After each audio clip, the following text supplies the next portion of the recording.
66 million years ago, the planet rotated into a dawn far brighter, far warmer, and far more peaceful than the world that would replace it. For the dinosaurs that ruled every forest, river, and coastline across the continents this morning felt no different from any other. The air was thick with humidity, carrying the scent of ancient pines and blooming cycads. Insects whirred from leaf to leaf. The ground held the memory of last night's rain, giving the soil a dark sheen beneath heavy footprints. In what is now Western North America, at approximately 0610 local time, a herd of Triceratops moved slowly through a mosaic of lowland wetlands. Their frills glistened under the rising sun, catching brief flashes of orange light as they plowed through tall ferns. Their young stayed close, dipping their beaks into pools of collected rainwater as dragonflies the size of human hands hovered above them. The morning chorus echoed across the forest, the hoarse bellows of hadrosaurs calling to one another, the thudding steps of Alamosaurus families shaking the earth, and above all of it, the distant cry of a Tyrannosaurus rex territorial deep, vibrating through the ground like the rumble of a passing storm. This world, untouched by humans and dominated by reptilian giants, was alive in every direction, free. But beyond the blue sky overhead, far above the cloud layers, far above the highest thermal currents, something else was moving. It was older than any species alive that morning. Older than the continents in their current shapes. It had spent millions of years drifting through the solar system, the remnant of a long-dead world. Now propelled by an ancient collision and guided by the invisible pull of planetary gravity, it was falling. Toward the Earth. Toward this world of giants. At this moment, the object, a stony asteroid roughly 10 to 12 kilometers across, was still high above the atmosphere, silent, cold, indifferent. Had anyone been able to see it from the ground, it would have appeared as a faint star no brighter than a distant planet. But no creature saw it. No creature understood the trajectory it followed. Life continued unaware. By 0630, a young Tyrannosaurus rex emerged from a patch of dense conifers, its nostrils flaring as it tested the air. Warm currents carried scents from miles away, decaying wood, the musk of hadrosaurs, the earthy trail of a small mammal scurrying under roots, and faintly the presence of a vulnerable Triceratops calf. The predator lowered its head and began to move, smooth, silent, attentive. Its feet pressed into the soft ground with a deceptive gentleness, masking the 5 tons of muscle coiled inside its frame. Each step was calculated, each breath measured. In this world, survival was a game of precision played by creatures evolved for millions of years to dominate. But the game was about to end, not through weakness, not through competition, not through evolution or failure. The rules themselves were about to shatter. Far above the atmosphere, the asteroid continued its descent. As it entered the thin outer layers of air, a faint envelope of ionized gas began to glow around its surface. A long, pale streak traced behind it, too faint to see from the ground, yet already brighter than any human-made object would ever become. At approximately 0712, the Triceratops herd reached a shallow river crossing. Adults stepped cautiously, creating ripples that shimmered under the rising sun. Juveniles followed clumsily, splashing as they went. A mother nudged her calf gently with her beak, encouraging it forward. A shadow passed overhead, large wings beating slowly. A Quetzalcoatlus glided on an updraft, its wingspan nearly that of a small aircraft. It circled once, searching for carrion.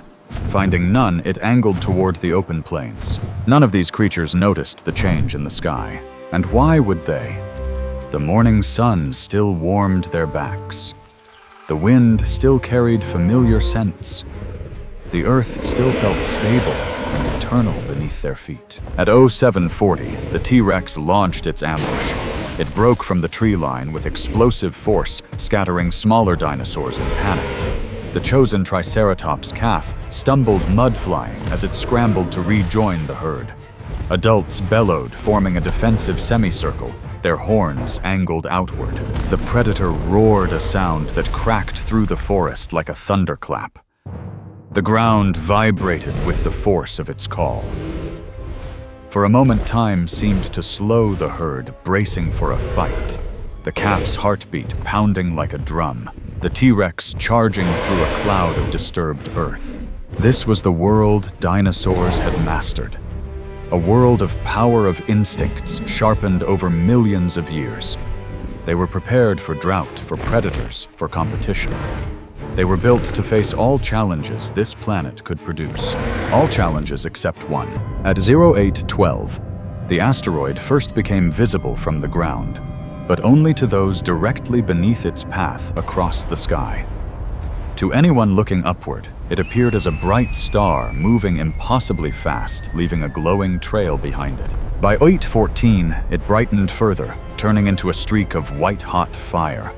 A shadow darker than night formed behind it. The trees cast long, unnatural silhouettes across the land. By 0815, the light intensified. Animals squinted. Some looked upward. Others froze instinctively, sensing something wrong. By 0816, the object shone brighter than the sun, but most creatures were too busy with their daily struggles to understand. The T-Rex held its ground, pacing around the defensive circle of Triceratops adults. It roared again, frustrated, testing the edges of their formation. The adults responded with their own deep calls, stomping the ground, whipping their tails, shifting their weight to protect the vulnerable young. The predator circled, but an unusual glow to the east caught its attention. It paused. For the first time in its life, the T-Rex hesitated not from fear of prey, but from confusion caused by something far beyond its experience. By 0820, the asteroid crossed the upper atmosphere at more than 15 kilometers per second. The friction tore a bright plasma tail behind it. Air molecules split apart. Shockwaves rolled in concentric rings from its path, though they had not yet reached the ground. The sky ahead of the asteroid began to shine with an eerie, unnatural color, bluish-white, intense, shimmering with heat. The dinosaurs did not understand. They had no concept of objects falling from space, no memory of previous extinctions. No warnings passed down through generations. At around 0825, smaller animals began reacting to the changing environment. Birds took to the air, swarming in frantic flocks. Small mammals dove into burrows. Ornithomimids sprinted without clear direction, their feathers puffed in alarm. The T-Rex watched them, puzzled. Its instincts screamed of danger, but from where? From what the forest seemed the same. The wind still blew. The prey still stood before it. And yet the light in the sky grew brighter. By 0830, shadows twisted sharply across the land. Ferns cast thin, needle-like silhouettes. The surface of the water in the river began to shimmer, as if reflecting a second sun. The Triceratops herd shuffled nervously. Adults clicked their horns against each other. Calves pressed themselves between their parents' massive bodies. The world felt wrong. The light grew stronger. At 0842, a low rumble rolled across the plains. Not loud yet, not even as intense as distant thunder, but deep enough that it vibrated through the bones of every animal from the smallest mammal to the tallest sauropod. The T-Rex lifted its head. The rumble continued, faint, but growing. The predator's chest expanded as it took in the air, tasting an unfamiliar burn-ionized particles, the byproduct of atmospheric friction. By 0850, the asteroid was seconds from crossing into the lower atmosphere over what is now the Caribbean. The sky around it blazed with light. Its descent ionized the air so intensely that it cast shadows hundreds of kilometers away. Animals looked upward. Their instincts failed them. They had faced every danger Earth could produce. but not this. By 0900, the streak in the sky brightened even further, and the angle of shadows sharpened to a razor edge. The river reflected two light sources, the sun and something brighter. The T-Rex blinked rapidly, struggling with the intensity. It paced backward, not in fear, but in sensory overload.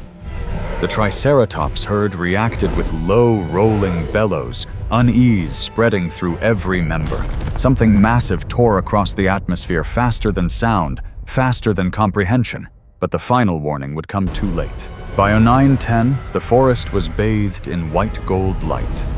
Small animals shrieked. Birds scattered as if escaping an invisible predator. Dinosaurs shifted uneasily, their footsteps trembling more than usual. The dinosaurs looked to the east, but the sky itself was dissolving into fire. This was the last hour before impact. The last hour of the age of dinosaurs, and none of them knew. By approximately 0920, the light in the eastern sky was no longer merely bright. It was overwhelming. A radiance several times more intense than the sun bled across the horizon, forcing even the largest animals to blink and turn away. The shadows it cast stretched long and thin, twisting across the ground like dark rivers. The T-Rex squinted, its pupils narrowing to slits. Its breath came fast and heavy, not from exertion, but from something deeper, a confusion its instincts could not unravel. Predators were attuned to every detail of their environment: scent, sound, movement. But this, a second sun rising in the wrong direction, no instinct prepared it for that. The Triceratops herd shuffled again, hooves thudding nervously against the damp soil. Their frills quivered as they released low-frequency rumbles. Warning signals passed through vibrations rather than sound. Calves pressed themselves into the center of the herd, trembling without understanding why. By 0928, the first shockwaves from the asteroid's atmospheric entry were spreading through the upper atmosphere, creating ripples of compressed air that raced ahead of the object itself. These shockwaves had not yet reached the surface, but the sky revealed their presence through strange halos of light that shimmered around the fiery trail. A Quetzalcoatlus gliding over the plains suddenly faltered. The updraft that had carried it smoothly moments before now warped unpredictably, as if the very air were bending. The giant pterosaur beat its wings hard, struggling to stay aloft.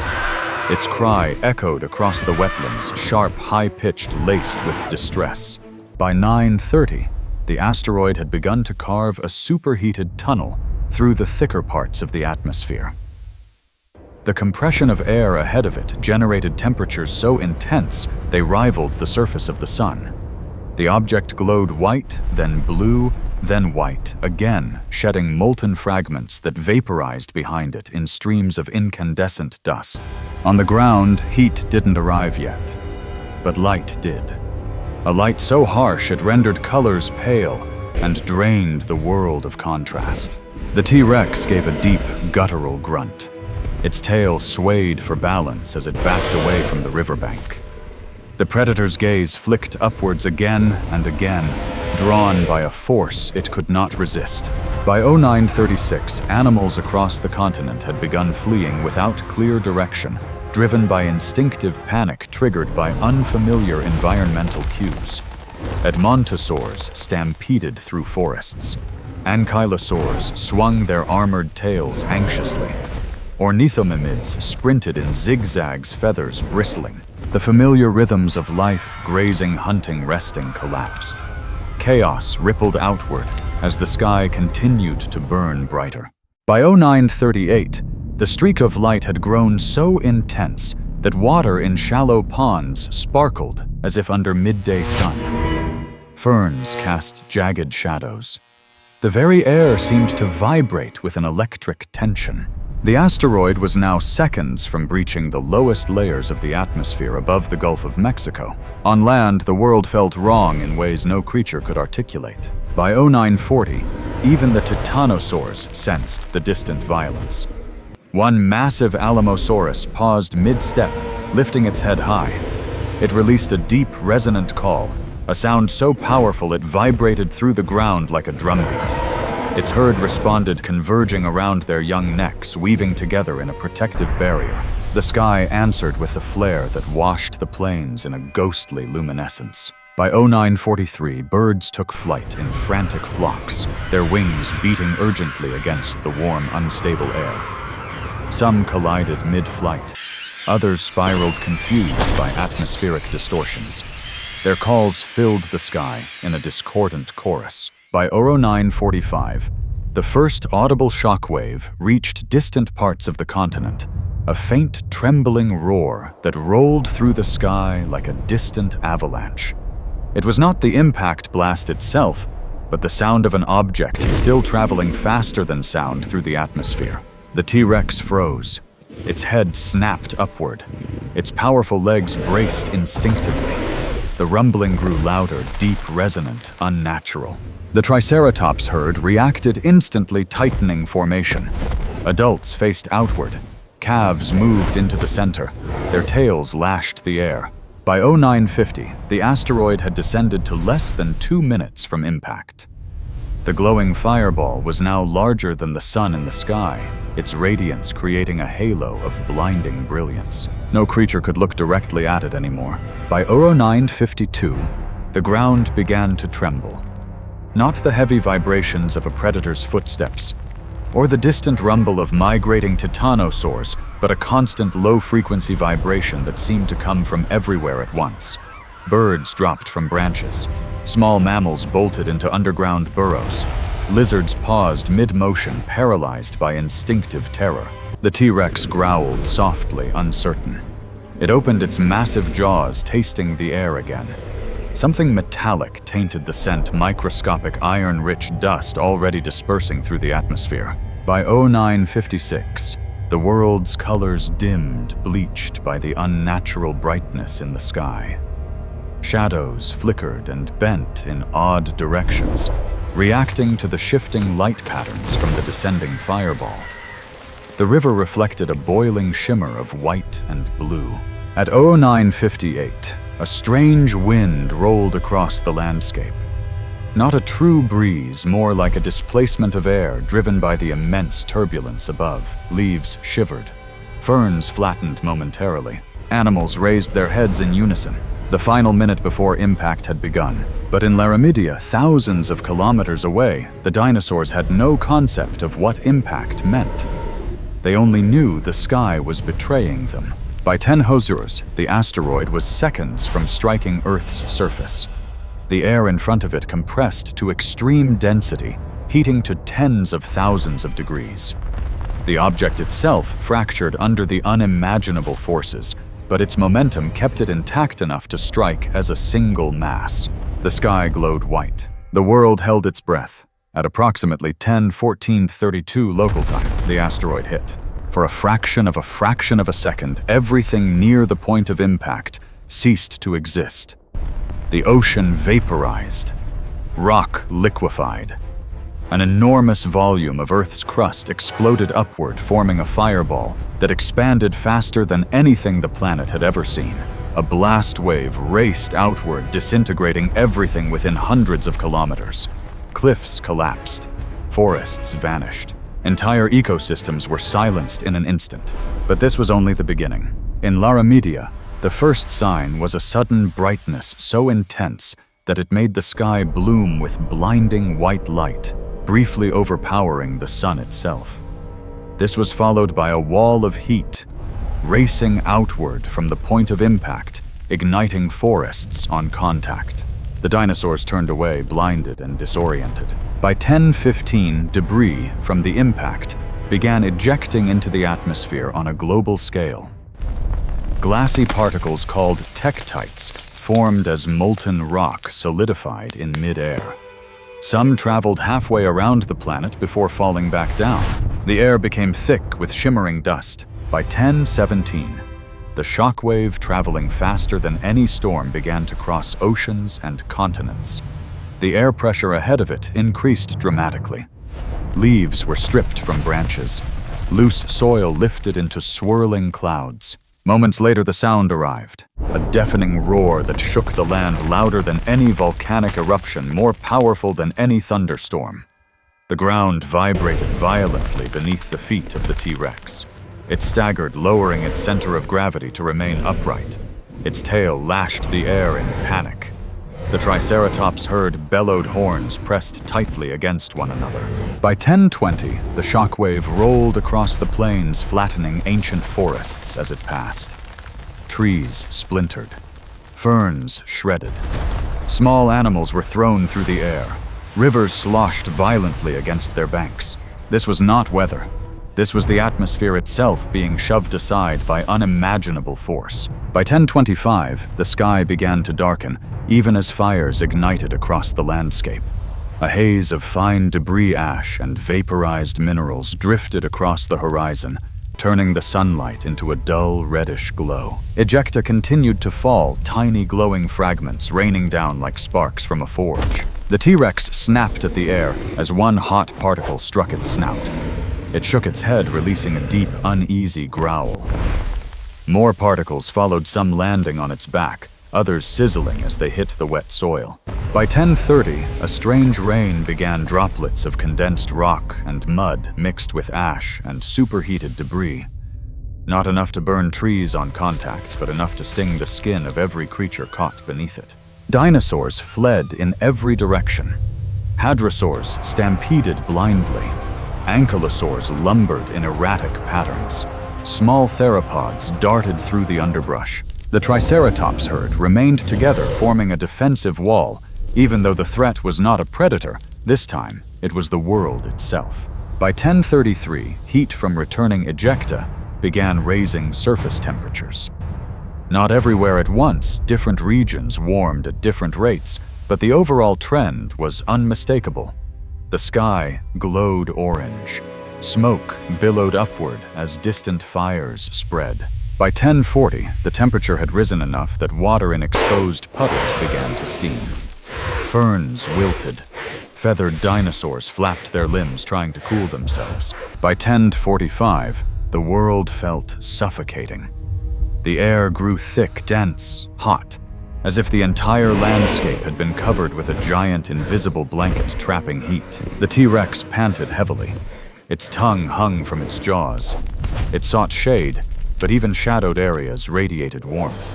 By 1050, fires began igniting spontaneously as thermal radiation intensified. Tree trunks cracked. Dry vegetation burst into flame. Smoke carried upward in dark plumes. By 1100, parts of the continent were engulfed in firestorms. The dinosaurs ran, stumbled, fought, and searched for relief, but no relief was coming. The thermal pulse, driven by the re-entry of incandescent ejecta across the atmosphere, continued to intensify. By 1110, entire regions glowed orange-red under a sky that had lost its blue. Embers drifted like snow. The cries of animals filled the air of panic, distress, confusion. And still the heat grew. By 1120, even the wetlands began to evaporate at the edges. Waterfowl fled in circles, disoriented by smoke and darkness. Large herbivores splashed into deeper waters, seeking refuge, but the heat penetrated even there. By 1130, the average ground temperature across vast areas had risen to levels unbearable for many species. By 1140, fires merged into walls of flame kilometers wide. By noon, visibility dropped as ash choked the sky. The last hours before the world plunged into darkness had begun, and the dinosaurs, still fighting for every breath, had no idea that the true catastrophe had not even started yet. By a little after noon, the world that had once belonged to the dinosaurs was wrapped in heat, flame, and noise. Forests burned. Skies glowed with a dirty orange light. The air tasted of ash and minerals, and every breath came with a cost. By 1210, the first phase of the catastrophe was reaching its peak. In the wetlands of Laramidia, the Triceratops herd pushed toward a low-lying marsh, their massive bodies sending waves through the dark water. Calves slipped, splashed, and cried out their calls, muffled by the roar of distant fires. Adults formed a loose circle, even here, trying to protect the young from threats that no longer resembled predators. Above them, the sky flickered bright and dim as smoke drifted across the path of the dimmed sun. Glowing particles continued to fall, some still hot enough to sizzle when they touched water. The Tyrannosaurus Rex watched from the edge of the flooded ground. Its flanks heaved with heavy breaths. Heat radiated off its body in shimmering waves. Its eyes, usually sharp and calculating, now narrowed against the burning air. It had hunted in droughts. It had survived storms. It had endured nights colder than usual and days hotter than usual. But this was not usual in any sense. By 1220, the air temperature in exposed regions remained dangerously high. Sheltered crevices, riverbanks, and deep water offered momentary relief, but even these refuges were slowly warming. Smoke clogged low-lying areas, hugging the ground in suffocating sheets. Small dinosaurs, those roughly the size of modern birds, darted between rocks, diving under fallen logs, seeking the smallest patches of shade. Some collapsed, overcome by heat. Others pressed themselves into burrows already crowded with mammals.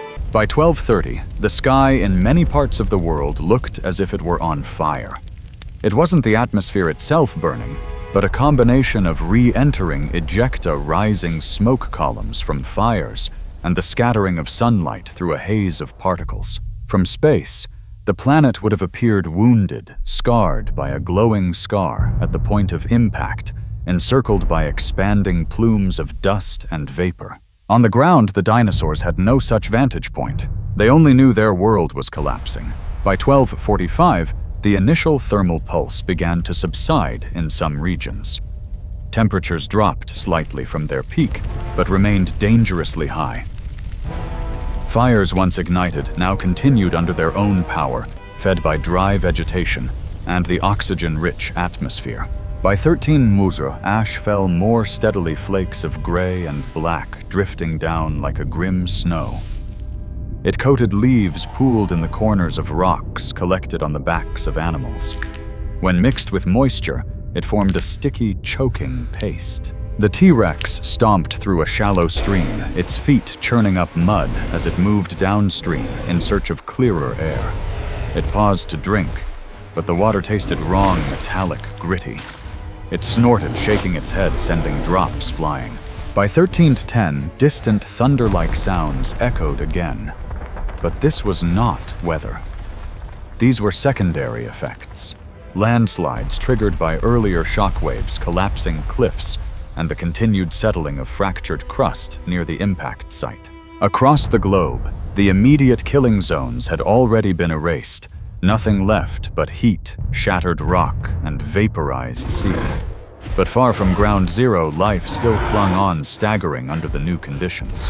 By 1320, the light began to fade. Not because the asteroid's brightness was gone, but because the dust it had thrown into the stratosphere was now starting to block the sun. Daylight took on a dim, bruised quality, like evening approaching too early. By 1330, some fires started to smother themselves as oxygen levels dropped locally and ash thickened overhead. Charred skeletons of trees stood like blackened pillars, their leaves completely consumed. The big herbivores stood less steadily. Hunger gnawed at them already. Heat had driven them from their feeding grounds, and smoke had poisoned many of the accessible plants. Even when they tried to eat, ash settled on every surface, coating leaves and needles in a bitter layer.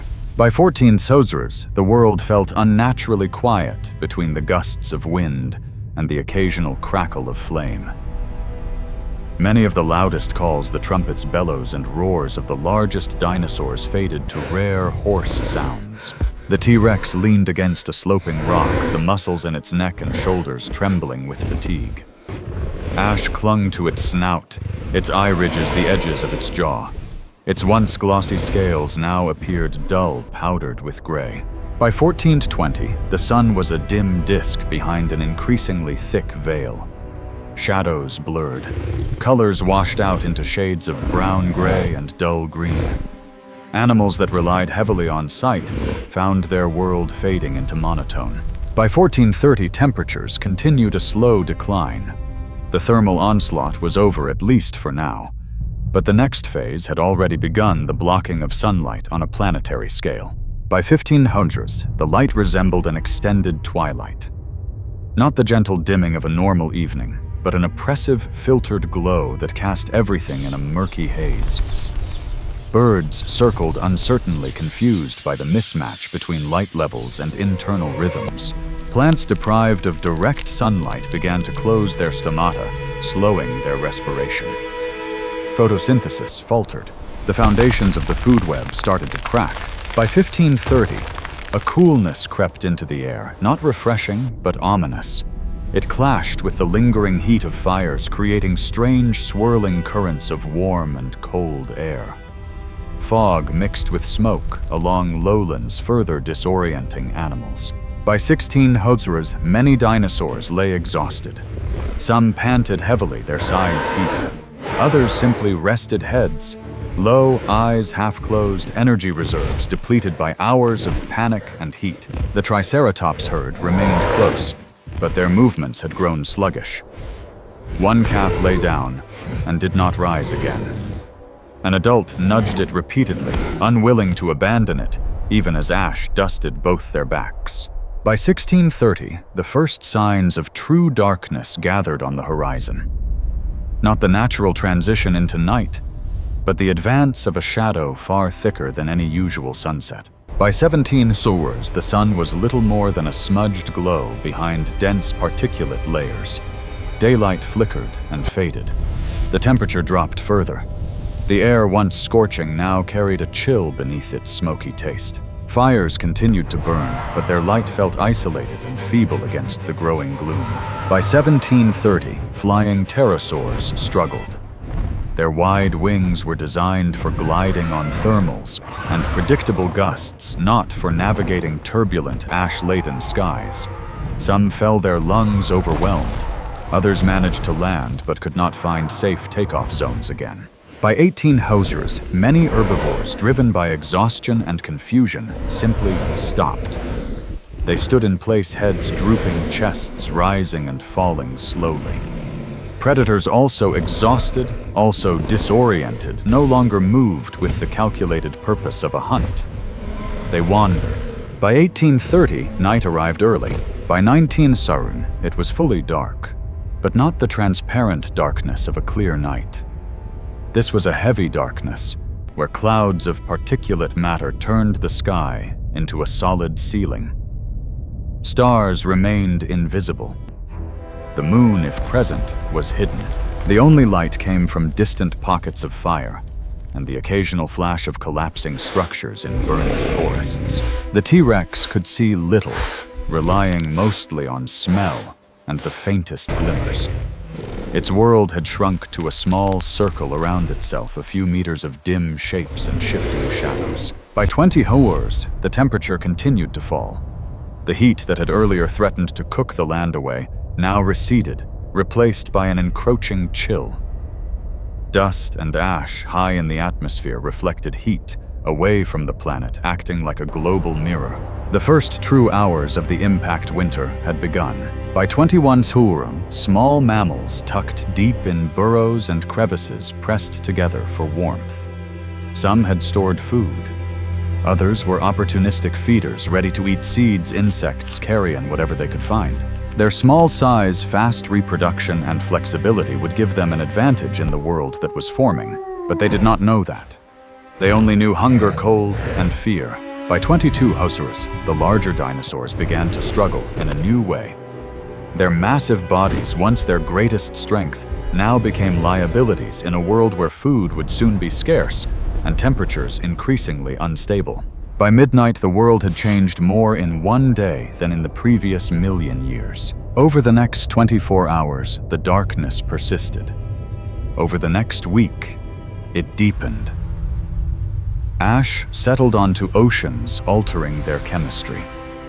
Plankton, the base of marine food chains, suffered. On land, leaves and needles drooped under the weight of gray dust. Some plants died outright, Others entered a kind of suspended struggle. The herbivores, deprived of fresh growth, gnawed at whatever remained: charred branches, ash-coated fronds, decaying plant matter. Many could not extract enough nutrition. They began to starve. Predators followed their prey into decline. The T-Rex, once an apex hunter, found fewer and fewer opportunities to feed. Carcasses existed, yes, but so did competition and disease, and the relentless weakening of its own body. Weeks passed. Temperatures dropped further as sunlight remained blocked. The impact winter tightened its grip. In some regions, snow began to fall. Not clean and white, but gray laced with ash. Dinosaurs adapted to warm, stable climates now found themselves in environments that shifted wildly from scorching heat to penetrating cold in a geological instant. Months passed. Vegetation patterns changed dramatically. Forests thinned or vanished. Grasslands, as humans would one day know them, did not yet exist. Instead, there were empty stretches of damaged ecosystems slowly reshaping themselves. One by one, the large dinosaurs disappeared from the fossil record. Not all at once, not in a single day, but over thousands of years, an instant in geological time, yet a prolonged catastrophe for life itself. The non-avian dinosaurs faded away. Their bones settled into sediments buried by time, waiting to be discovered by minds that did not yet exist. But even as that empire fell, others rose quietly. Small, feathered dinosaurs, primitive birds, endured. Their ability to fly allowed them to seek limited refuges and scattered resources. Their smaller bodies required less food. Their reproductive strategies were faster, more adaptable. Mammals, too, survived small, nocturnal, flexible in diet and behavior. They crept through the ruins of the dinosaur world, feeding on seeds, insects, and the remains of other creatures. They were not mighty, they were not dominant, not yet, but they were still here.